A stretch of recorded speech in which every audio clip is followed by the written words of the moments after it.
Muy bien, le doy la gloria a Dios de tenerlo a usted en este lugar y de verlo aquí con su familia. Somos una iglesia que le encanta predicar, que le encanta hablarle a la familia, porque sabemos que el área más neurálgica, ¿no? El área más importante que tiene el ser humano es su familia, ¿cierto? La familia necesita del Señor, amén. Y sabemos que desde el más chiquito hasta el más adulto tiene las puertas abiertas en este lugar. También le doy gracias a Dios por aquellos que en su corazón saben que estar en la casa de Dios es algo importante y llegan a tiempo. Nuestra celebración empieza a las 8:30 de la mañana. Y cada domingo usted tiene una cita con el Rey de Reyes y Señor de Señores, con la persona más importante en todo su mundo y en este mundo. Qué vergüenza que usted llegue tarde, ¿no? Porque usted no llegaría tarde a la cita de un presidente, ¿no? O de un rey. ¿Cuánto más a la cita con nuestro amado Señor Jesucristo? Amén. Y vamos a la palabra de Dios y quiero empezar con el libro de los Hechos, capítulo 17. El libro de los Hechos, capítulo 17, versículo 16. Y sabemos que la cuna de la filosofía o la cuna de la era actual, de lo que conocemos hoy en día como el occidente, es Grecia, la ciudad de Atenas, ¿no? Todo nuestro mundo occidental se basa sobre esta filosofía, sobre este modo de vivir. Y la Biblia narra cómo el evangelio llegó a esta zona. Cómo el evangelio de Cristo, a través de la predicación de el apóstol Pablo, entró a esta ciudad y sobre todo hizo presencia dentro de este mundo occidental, de este mundo lleno de filosofía, de este mundo lleno de idolatría, lleno de inmoralidad. Y quiero que leamos algunas impresiones de lo que Pablo notó cuando fue a la ciudad de Atenas. Versículo 16 dice: mientras Pablo los esperaba en Atenas, se indignó profundamente al ver la gran cantidad de ídolos que había por toda la ciudad. Primera característica, una sociedad ¿qué? Idólatra, ¿no? Idólatra. Versículo 18, también debatió con algunos filósofos epicúreos y estoicos. Cuando les habló acerca de Jesús y de la resurrección, ellos dijeron: ¿qué trata de decir este charlatán con estas ideas raras? Otros decían: parece que predica de unos dioses extranjeros. Segunda característica de esta sociedad, ¿cuál era? Una sociedad ¿qué? Pensante, filosófica, debatiente, ¿no? Inteligente, educada. Podríamos hablar acerca de la sociedad ateniense en ese entonces. Y podríamos seguir leyendo. Voy a buscar algún versículo.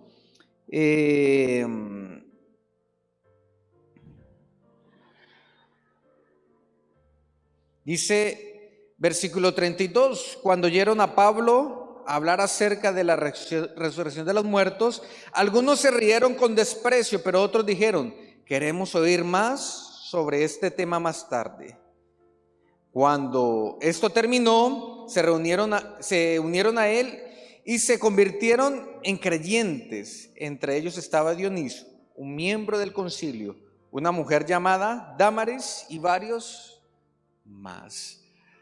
Y podemos ver ahí también una sociedad que está como dividida en dos. Algunos que ¿qué? Que quieren seguir a Cristo y otros que le rechazan. y estudiando un poco el contexto de lo que vivía esta ciudad, también era una ciudad inmoral. ¿Qué significa esto? Que se daba ¿a qué? A las pasiones desordenadas en la sexualidad. Y quiero poner esto en contexto, ¿por qué? Porque esta sociedad de hace más de 2000 años, a la cual el apóstol predicó, se parece mucho ¿a qué? A la de hoy, ¿no? Se parece mucho a la de hoy, una sociedad muy idólatra. Hoy vemos que la gente anda buscando cómo llenar la necesidad de adorar a cualquier tipo de cosa, sea que una imagen hecha por manos de hombre, sea el dinero, sea el trabajo, la farándula, bueno, qué sé yo, tantas religiones que hoy hay en día, una sociedad totalmente ¿qué? Idólatra. ¿Y qué es idolatría? No darle el lugar que a Dios se le merece, se merece. Segundo, vivimos una sociedad muy pensante, ¿no? Una sociedad donde se nota, o más bien se le da un privilegio a aquellas personas que piensan demasiado. Muchas filosofías se ven el día de hoy, muchas ideologías. Algo muy sobresaliente, la ideología de género, ¿cierto? El nuevo feminismo, el liberalismo, los de izquierda, los de derecha, y todos debaten acerca de ¿qué? De todo, así como lo leímos en el versículo 18, ahí en Hechos capítulo 17. Debaten, ¿no? Mucho ¿qué? Debate, y cada quien habla acerca de lo que considera su ¿qué? Su propia verdad, y dice: esta es la verdad que tenemos y usted me tiene que respetar mi verdad, porque para mí esta verdad es una verdad absoluta. Y vivimos en este entorno. También vivimos en una sociedad entregada a los placeres de la inmoralidad, ¿no? ¿Sí o no? Me aterró en las noticias, o más bien cuando uno ve las redes sociales, que todo tiene que ver con sensualidad, todo tiene que ver con inmoralidad sexual, y eso hasta en la iglesia, esto ha entrado. Qué desafortunado, ¿no? Los jóvenes no se pueden contener en su vida sexual. Los adultos tampoco. Quieren vivir una vida de ¿qué? De inmoralidad, pensando que no va a pasar nada, que todo es ¿qué? Normal. Pero usted y yo, que conocemos la palabra de Dios, dice que no se engañen, porque todo lo que el hombre sembrare, ¿eso qué? Cosechará. Y frente a este contexto en el cual vivimos, ¿cierto? Un mundo lleno de ¿qué? De idolatría, que acepta diversos dioses y dice: no, pues lo que importa es que adoremos a alguien, ¿no? Hay alguien por ahí, una energía muy poderosa, bueno, qué sé yo, tantas cosas que inventan hoy, frente a la realidad de una sociedad muy pensante, muy filosófica, muy dada a los debates, a polarizar, y frente a la sociedad dada a la inmoralidad sexual, a los actos desenfrenados en esta área, siempre va a haber la respuesta de un evangelio lleno de poder. Amén. Siempre va a estar en respuesta el evangelio de Jesucristo lleno de poder. Y quiero hablar acerca de esto, acerca del poder del evangelio. ¿Por qué? Porque El evangelio como tal no es simplemente una religión más o un sistema de ético a escoger, sino que es el evangelio de Cristo que está lleno de poder y lleno de autoridad para el mundo vigente de hoy. El evangelio que predicó el apóstol Pablo allá en Atenas, la cuna de la civilización occidental actual, hace más de 2000 años, ese evangelio que él predicó se sigue predicando hoy en día y tiene el mismo resultado: un evangelio lleno de poder. Amén. En eso creemos. Ahora sí, podemos ver ahí en los televisores, en las diapositivas, o usted que nos está viendo a través de las redes sociales, ¿poder para qué? Número 1, el mensaje del evangelio es poder de Dios para transformar vidas. Y como dirían por ahí, ayúdame Videobeam, si está el Videobeam por ahí o no está. El mensaje del evangelio es poder ¿para qué? Para transformar vidas. Y quiero decirle que el ser humano, usted y yo, podríamos escoger cuál número de filosofías, de ideologías, de maneras de vivir la ética, pero ninguna de ellas podrá transformar nuestras vidas. Ninguna de ellas podrá transformar nuestras vidas. Y conozco gente, de pronto usted fue uno de ellos, o de pronto usted es uno de estos, que piensa que simplemente el escuchar esto y nada más el evangelio podría ser alguna posibilidad dentro del menú que la sociedad ofrece hoy. Pero no, la única posibilidad para que cambie su vida es a través del evangelio del Señor. Por eso, ahí en la segunda epístola de Pablo a los Corintios, capítulo 5, versículo 17, dice, Videobeam, la siguiente por favor.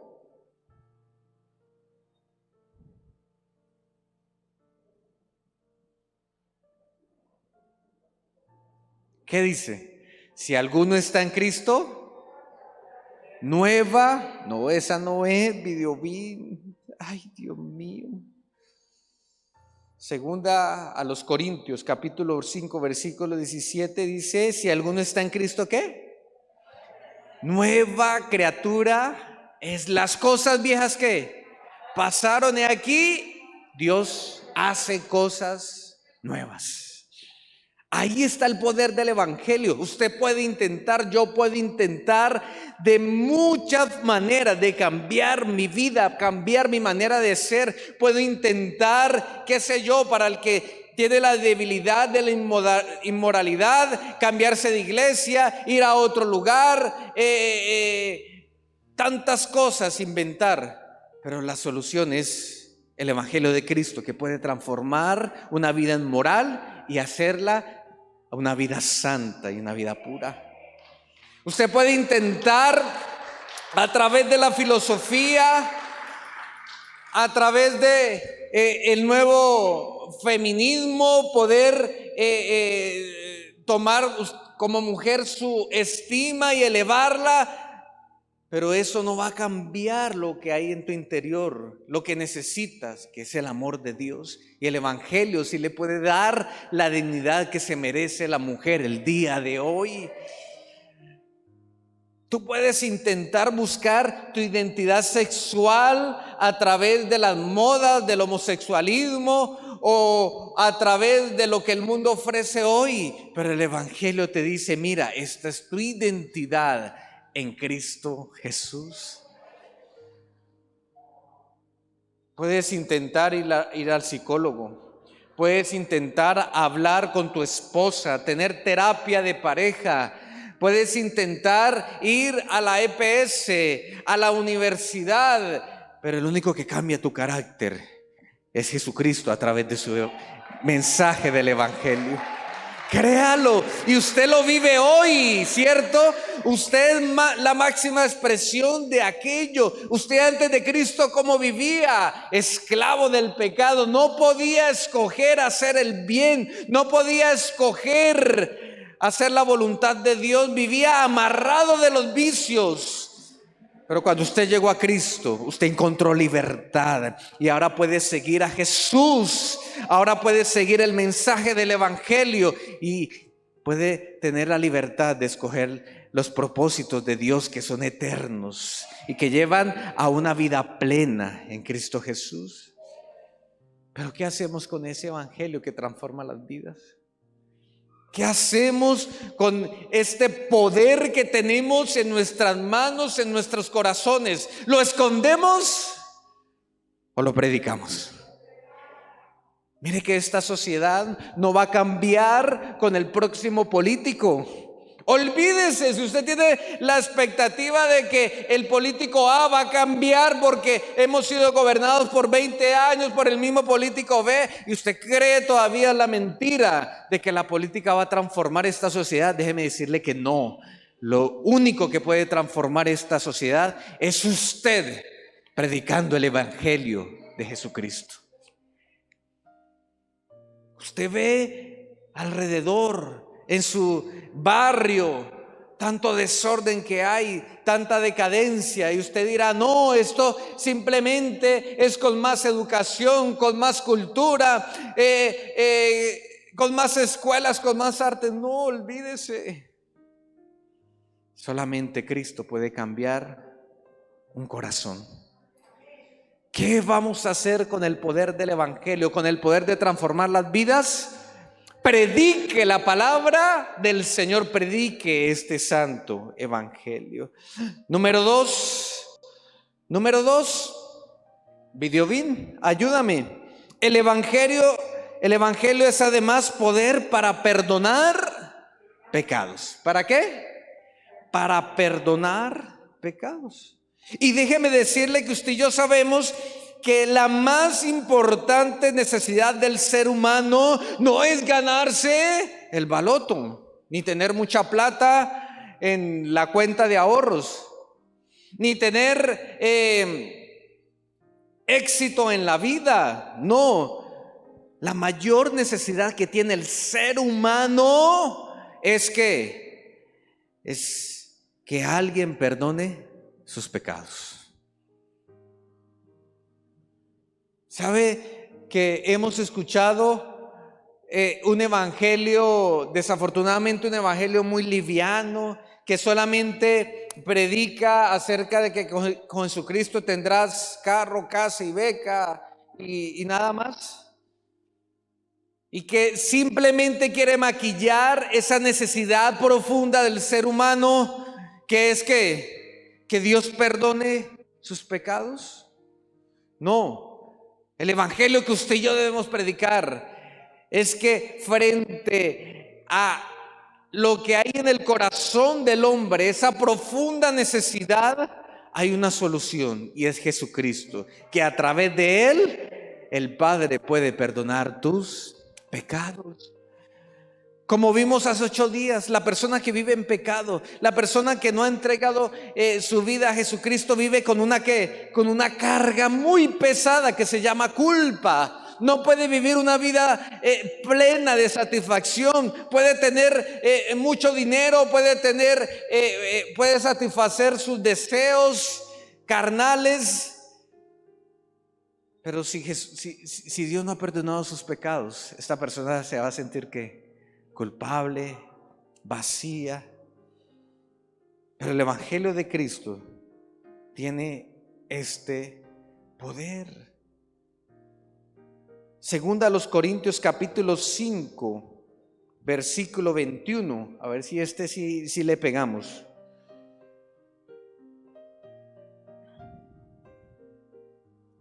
Capítulo 5, versículo 21. ¿Cierto? Dice que pues Dios hizo que Cristo, quien nunca pecó, fuera la ofrenda. ¿Por qué? Por nuestros pecados. Jesucristo, ¿qué hizo? Tomó tu culpa, tomó tu pecado y lo llevó en la cruz del Calvario y se ofreció él mismo, Jesús, como sustituto, porque tú te merecías ¿qué? La muerte. Y él canceló la deuda que tú tenías con la justicia de Dios y tus pecados fueron perdonados. Ahí está. Lo que Jesús hizo en la cruz del Calvario, esa obra maravillosa de una persona que nunca pecó, que nunca hizo nada malo y se sacrificó por ti y por mí, que somos bien malos, bien pecadores, para que ahora sí la culpa de tu pecado que te acusa, que no te deja vivir, fuera quitada y tuvieras una vida en abundancia. Tanta gente, escúcheme bien, tanta gente en este mundo que vive con una carga impresionante de culpa, que ayer en la noche tomaron mucho licor, tuvieron relaciones sexuales ilícitas y hoy amanecieron como vacíos, y el pecado y Satanás culpándolo por lo que acabaron de hacer, y no encuentran satisfacción, y vuelve a empezar el día lunes. ¿Y cómo empieza el día lunes? Amargados, sin saber a dónde ir, con las relaciones familiares destrozadas, esperando de nuevo que el viernes a ver si por fin encuentra algo de satisfacción a esa vida vacía y llena de culpa por el pecado. Pero lo bueno es que usted y yo tenemos ese mensaje, ¿no? Ese mensaje que debemos predicar, ese mensaje lleno de poder que dice: tus pecados pueden ser limpiados, tus pecados pueden ser quitados, porque Cristo murió por ti y se llevó la culpa del pecado. ¿Qué va a hacer con ese mensaje? La gente de Ibagué necesita, la gente de Colombia, de este mundo, necesita un cristiano de la Catedral de Vida que predique que en Jesucristo hay perdón de pecados. No se quede callado, no esconda el evangelio de Jesús. La gente está viviendo una vida vana, una vida sin sentido, sin propósito. Y como lo dice Colosenses 1, 13, 14, una vida en el reino de las tinieblas, esperando que usted y yo, a través del evangelio, podamos pasarlos de ese reino de tinieblas a un reino de ¿qué? De vida.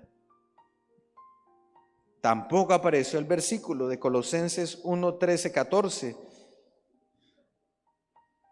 Pues Él nos rescató del reino de la oscuridad y nos trasladó ¿a qué? Al reino de su Hijo amado, quien compró nuestra libertad y perdonó nuestros pecados. Ellos desafortunadamente viven en el reino de las tinieblas. ¿Usted vive en cuál reino? En el de la luz, el reino de la luz. ¿Y usted se siente a gusto con eso? ¿Se siente feliz? ¿Se siente pleno? Pero tenga misericordia por aquellos que todavía viven en el reino de las tinieblas, del pecado.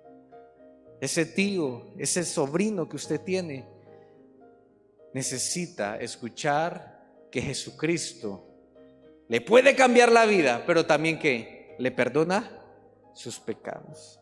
Y número 3, el evangelio es poder que nos reconcilia con Dios. El evangelio es poder que ¿qué? Que nos reconcilia con Dios. Romanos capítulo 5, versículo 10. Si me ayuda ahí el videovino, dice que antes, ¿cómo vivíamos? ¿Cómo Dios nos miraba? ¿Con amistad o enemistad? Éramos enemigos de Él, ¿sí lo dice así? Pues como nuestra amistad con Dios quedó restablecida por la muerte de su Hijo, cuando todavía éramos sus ¿qué? Sus enemigos, con toda seguridad seremos salvos por la vida de Jesús. Y la gente del mundo cree que ¿qué? Que porque le va bien, Dios ¿qué? Es su amigo. No. Viven tan equivocados. Usted y yo sabemos que el hecho de que nos vaya bien en esta vida, o sea, tengamos ¿qué? Dinero, tengamos éxito, eso no tiene nada que ver con que Jesús, o más bien con que Dios nos mire como amigos o como enemigos. A mí me da risa la gente que es exitosa y que dice, ay, Dios va conmigo. ¿Y por qué? No, porque me salió el trabajo. Dios va conmigo. ¿Y por qué? No, porque mi esposa no se dio cuenta que tenía amante. Entonces Dios está conmigo. Ay, Dios va conmigo. ¿Por qué? Porque es que no me pillaron fornicando. Y como no me han pillado y no siento la vergüenza del pecado, entonces Dios todavía ¿qué? ¿Es mi amigo? No. La Biblia dice que aquel que peca, aquel que es amigo del mundo, es que, y qué miedo ser enemigo de Dios. ¿Usted no le da miedo ser enemigo de Dios? Porque Dios, así como es un Dios lleno de amor, también es un Dios lleno de ¿qué? De justicia. Tarde o temprano la justicia llegará para aquellos que son enemigos de Dios. Pero el Evangelio, a través de Jesucristo, a través de ese mensaje que da vida, te dice, acepta a Jesús, arrepiéntete de tus pecados y ahora ven y goza de una vida en enemistad con Dios. Y ser amigo de Dios, ay, qué chévere. Ser amigo de Dios, escúchame bien, nos trae esperanza, y ese es el siguiente punto. Pido bien, ayúdame. El poder del Evangelio es poder ¿para qué? Para dar esperanza a una vida eterna. Cuando tú te conviertes en amigo de Dios, Él trae a tu vida esperanza. ¿El mundo de hoy tiene esperanza? Ayer hablaba con un hermano de la iglesia y me decía, no, pastor, tuve la oportunidad de evangelizar a uno de una secta muy conocida. Y esta secta muy conocida dice que no existe el infierno, que no existe el cielo.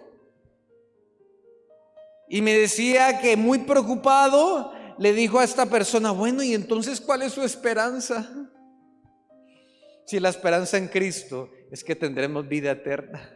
La esperanza en Cristo es que ya no viviremos en un cuerpo que se enferma, que sufre, que ya no habrá llanto ni dolor, sino que viviremos en un cuerpo glorificado, en un cuerpo que no se va a enfermar, que no va a envejecer. Esa es nuestra esperanza. Y el Evangelio de Cristo nos da poder para llevar esperanza a este mundo. Ahí está. Dice Filipenses 1:21, para mí el vivir es Cristo y el morir es ganancia. Porque cuando el Evangelio de Dios, el Evangelio de Jesús viene a mi vida, ay, yo vivo tranquilo. De que ni la muerte ni la vida, ni ángeles ni potestades, ni lo alto ni lo profundo, nada podrá separarme del amor de Dios. Allá afuera hay gente que vive sin esperanza. ¿Sabe cuál es la única esperanza del que vive afuera? Destruir su propia vida, el suicidio. Algunos son muy cobardes de irse a tirar a un puente. Algunos son menos cobardes y se van suicidando día a día con el licor, porque el licor envenena, ¿sí sabía? Con el cigarrillo, con las relaciones sexuales no permitidas, y van matando su vida día a día. Esa es la esperanza de ellos. Pero ¿cuál es la esperanza de nosotros? La vida eterna en Cristo Jesús. Y hay una sociedad ibaguereña que está esperando que usted y yo le vayamos a predicar. ¿Qué va a hacer con el mensaje del Evangelio? Usted hoy se gozó, se alegró, ¿cierto? Porque usted ha experimentado el poder de la vida nueva en Cristo, ¿cierto? Sí lo hemos experimentado. Usted ha experimentado el poder de que Jesucristo le ha perdonado sus pecados. Usted ha experimentado el poder de que ya no es enemigo de Dios, sino que ya es amigo de Él. Usted ha experimentado el poder de que ya tiene una esperanza eterna. Pero la gente del mundo se está perdiendo y no tiene esta grata noticia. ¿Y usted y yo qué tenemos que hacer? Predicar. Mire que el mundo al cual nos enfrentamos nos desafía con sus doctrinas ateas, con su filosofía, sus ideologías, con su inmoralidad, o más bien moralidad relativista, el pluralismo religioso. Sin embargo, el creyente puede ir confiado porque su mensaje no es cualquier cosa, es el poder de Dios en acción. Por eso podemos decir como Pablo, porque no me avergüenzo del evangelio, porque es poder de Dios para salvación de todo aquel que cree. Colóquese sobre sus pies. Póngase en pie aquellos que no se avergüenzan del evangelio de Cristo. Aquellos que aunque en el trabajo le hacen el feo, que aunque el vecino le cierra la puerta, dicen: no, yo tengo que seguir predicando con mi vida. Ya no más inmoralidad sexual, aléjate de la inmoralidad sexual, porque eso te va a llevar a que el Espíritu Santo que habita en ti se aburra y se vaya y pierdas la salvación. Aléjate del chisme, aléjate de los vicios, renuncia a tu pecado y más bien predica el evangelio de Jesús. Porque cuando tú predicas el evangelio de Cristo, el Señor se encarga de tus asuntos, de tus debilidades. ¿Qué vas a hacer en este mes del amor y la amistad? ¿Le vas a presentar el mejor de los amigos a tu vecino, a tu compañero de la universidad, a tu compañero del colegio? ¿O vas a callar? Porque somos la luz del mundo. Y la luz no puede ponerse debajo de la mesa, sino que se pone ¿dónde? Lo más alto. Alumbra con el evangelio, con el mensaje del evangelio. Padre, hoy oramos a ti, Señor, y te damos gracias porque hemos encontrado el evangelio de Cristo que ha transformado nuestras vidas. Uy, Señor, gracias porque antes no valíamos ni la pena, Señor, pero ahora tenemos un valor en ti, Dios. Tenemos un propósito eterno. Pero ese propósito es predicar el evangelio con mi testimonio, Señor. Y te pido perdón si mi testimonio, Dios, ha sido manchado por la inmoralidad, por el mal carácter, Dios. Te pido perdón, Dios. Y quiero renunciar a mi pecado, quiero confesarlo.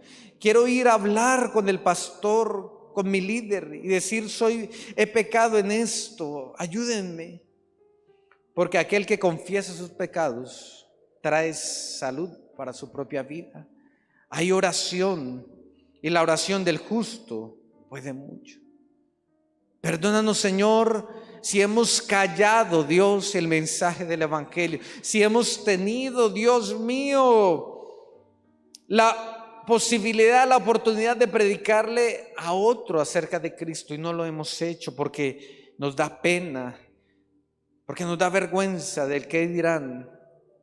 Pero hoy, Señor, como Pablo dijo, no me avergüenzo del evangelio, no me avergüenzo del evangelio. Me podré avergonzar de una vida sin propósito, de una vida pecaminosa, eso sí, pero del evangelio nunca. Y ayúdame a predicar. Dígale así al Señor: ayúdame a predicar tu palabra, Dios. Oro por aquellos cristianos, Señor, que aceptan este reto en esta mañana. En el nombre de Cristo Jesús. Amén y amén.